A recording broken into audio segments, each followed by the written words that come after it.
तैयार रहिए, स्टार्ट। उम्मीद की जा रही है कि केंद्र सरकार जल्द ही लंबे समय से प्रतीक्षित एकीकृत थिएटर कमांड आईटीसी की स्थापना की घोषणा करेगी। स्टॉप। सैन्य संगठन में सुधारों की दिशा में यह मील का पत्थर साबित होगा। स्टॉप।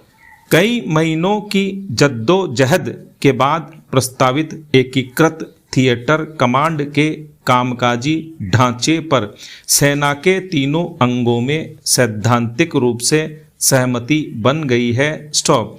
एकीकृत थिएटर कमांड की अवधारणा पहली बार औपचारिक तौर पर 2016 में शेतकर समिति ने पेश की थी, जिसने भारतीय सैन्य बलों में संयुक्तता जॉइंटनेस की कमी को एक चिंता के रूप में रेखांकित किया था। स्टॉप।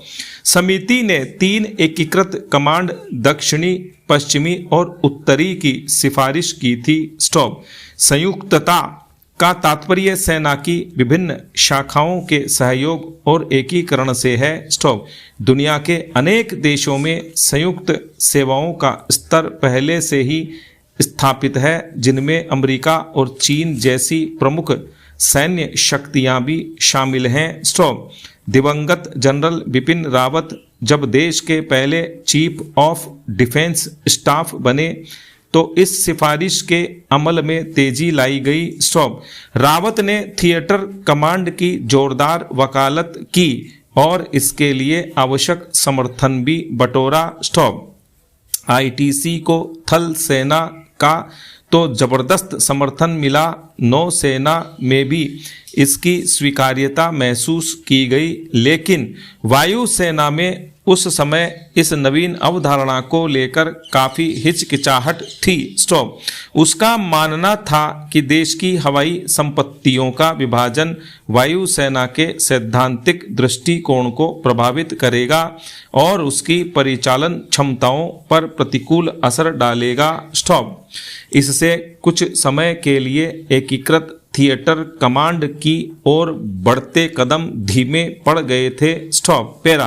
हालांकि जनरल अनिल चौहान की चीफ ऑफ डिफेंस स्टाफ के तौर पर नियुक्ति से वह प्रक्रिया फिर से शुरू हुई और जल्द ही पटरी पर आ गई। स्टॉप।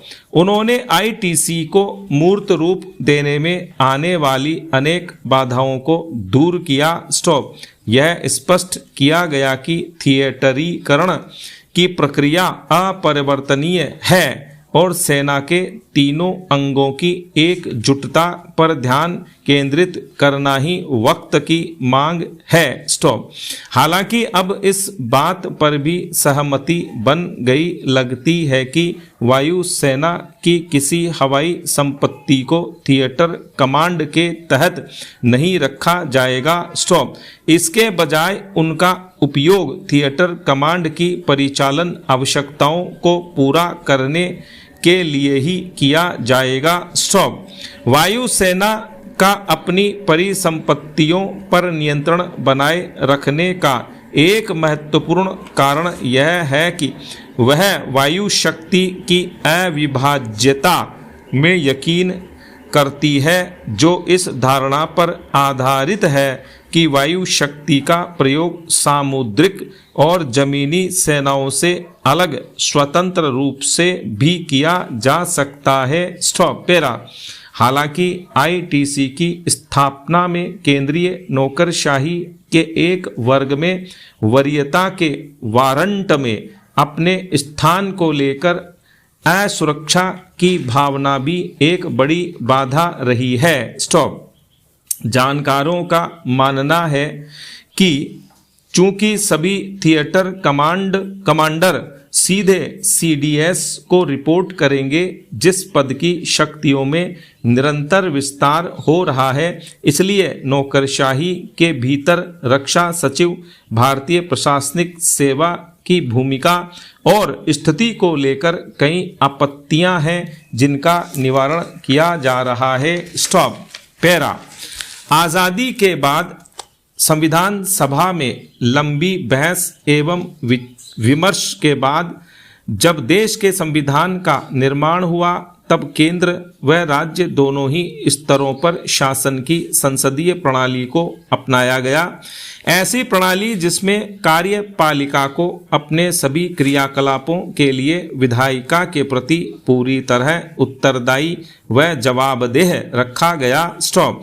इसलिए हमारे यहाँ विधायिका की भूमिका और दायित्व दोनों स्वतः ही बढ़ जाते हैं। स्टॉप। अब सवाल यह है कि एक अच्छा और सफल लोकतंत्र कैसा हो। स्टॉप। सही मायने में सफल लोकतंत्र वही है जिसमें राजनीतिक, सामाजिक, आर्थिक न्याय के साथ साथ राजनीतिक शुचिता एवं सदनों यानी विधायिकाओं की गरिमा भी मौजूद हो। स्टॉप। भारत जैसे दुनिया के सबसे बड़े लोकतंत्र में संविधान निर्माण के साथ ही विधायिका के प्रति कार्यपालिका की जिम्मेदारी तथा विधायिका और कार्यपालिका के बीच समन्वय, संचार और सहयोग जैसी विशिष्टताएं मौजूद हैं। स्टॉप। प्राचीन भारतीय राज व्यवस्था में हमें लोकतांत्रिक गणतंत्र के कई उदाहरण देखने सुनने को मिलते हैं। हमारे धर्म शास्त्रों के अनुसार भी तत्कालीन भारतीय शासन प्रणालियों में धर्म, नीति, नैतिकता, गरिमा, मर्यादा, सदाचार के साथ साथ अधिकार, कर्तव्य, न्याय और शुचिता का अनोखा समन्वय था। इन सब बातों का लोक मत पर भी गहरा असर था। स्टॉप। यह कहना उचित होगा कि आज के दौर में भी लोकतंत्र में विधायिका की गरिमा सर्वोपरि है। स्टॉप। वह इसलिए भी क्योंकि कानून बनाने से लेकर सदनों में पेश किए जाने वाले विधेयकों और जनता से जुड़े अहम मुद्दों पर चर्चा का केंद्र हमारे सदन ही होते हैं। स्टॉप। इसलिए चर्चा व बहस के दौरान सदन की मर्यादा सबसे अहम होती है। स्टॉप। कहना नहीं होगा कि हमारे देश में राजनेताओं ने अधिकांश मामलों में अपनी जिम्मेदारी को बखूबी निभाया है, लेकिन अफसोस इस बात का है कि आज भी कई बार सदन की गरिमा का ठेस पहुंचाने वाले दृश्य सामने आ ही जाते हैं। स्टॉप। इतिहास पर नजर डालें तो हमारे देश की संसद में कई विभूतियों ने लोकतंत्र और सदन की गरिमा को नई ऊंचाइयां दी हैं। इन लोगों के लिए राजनीति महज सत्ता प्राप्ति की सीढ़ी नहीं रही। स्टॉप। न ही सफलता विफलता का दर्शन रहा। स्टॉप।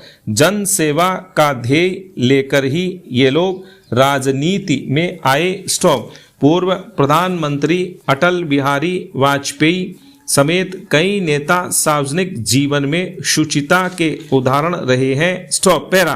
हाल ही इलाहाबाद हाई कोर्ट ने मोहम्मद अब्दुल्ला आजम खान बनाम यूपी राज्य 2023 के मामले में अपने फैसले में सख्त टिप्पणी करते हुए कहा कि राजनीति में शुचिता रखना समय की मांग है तथा जनप्रतिनिधियों का न केवल सार्वजनिक जीवन अपितु आचरण भी साफ सुथरा होना चाहिए। स्टॉप।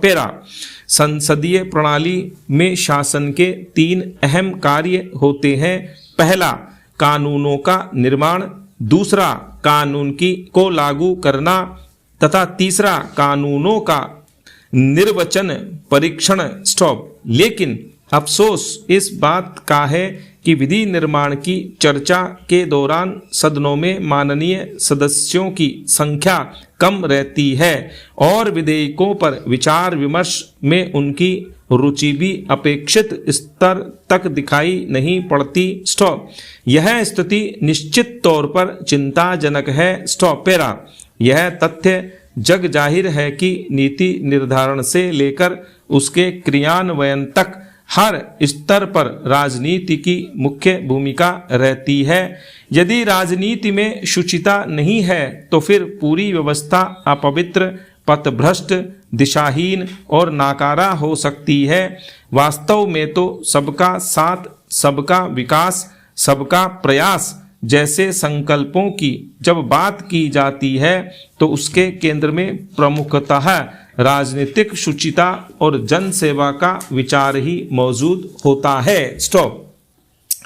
ऐसा इसलिए भी कि राजनीतिक दल केवल चुनाव लड़ने और पक्ष विपक्ष में बैठने के लिए ही नहीं बने, अपितु उनका मकसद जनता की सेवा और लोकतंत्र की नींव को मजबूत करना है। स्टॉप। पैरा। महात्मा गांधी जीवन के हर क्षेत्र में शुचिता के हिमायती थे। स्टॉप। राजनीति के प्रति उनके विचार भी इन्हीं पवित्र लक्ष्यों से प्रेरित रहे। स्टॉप। गांधी ने जब एक राजनीतिक पार्टी के रूप में कांग्रेस को भंग करने का सुझाव दिया, तब भी उनका उद्देश्य वस्तुतः देश में एक श्रेष्ठ राजनीतिक संस्कृति को कायम करना था। स्टॉप। उनका मंतव्य भारत में ग्राम स्वराज की स्थापना करना था। वे यह भी मानते थे कि येन केन प्रकारेण चुनाव जीतने के लिए राजनीतिक दल और नेता यदि शुचिता का परित्याग कर देते हैं तो लोक और तंत्र दोनों में विकृति आना स्वाभाविक है। स्टॉप।